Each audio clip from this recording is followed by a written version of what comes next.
დამკვეთები ოქრუაშვილი მაშინდელი ოქრუაშვილი არ არის დასჯილი, რომელიც საუცილებლად უნდა აგოს მან პასუხი ამ ყველაფერზე, იმიტომ რომ ის იყო ერთ-ერთი მთავარი მაშინ, საიდანაც მოდიოდა ეს დაკვეთა, რომ უნდა გაეყალბებინათ და ბანდიტებად გამოეცხადებინათ და ბოლომდე გაეწირათ. ის კი არა, იცით რა სყვიროდა? მიქაძე, როგორც მახსოვს, რატომ მოწმები რატო დატოვეთ ესენიც რატომ არ მოკალითო უკვე ისეთ აგონიაში იყვნენ რომ ამ ბიჭებზეც ამას ამბობდნენ რომ რატო ესენიც არის მოწმე რატო დატოვეთო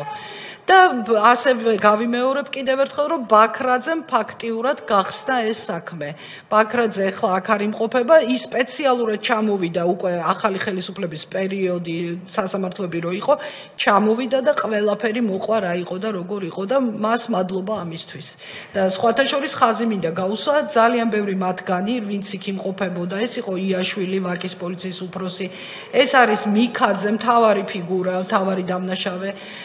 კიდევ ერთ-ერთი გვარი აღებულად ბევრი გარდაიცვალდნენ და მე მიმინდია სამართალი უფლისთვის და უფალი გაასამართლებს იქ სადაც არიან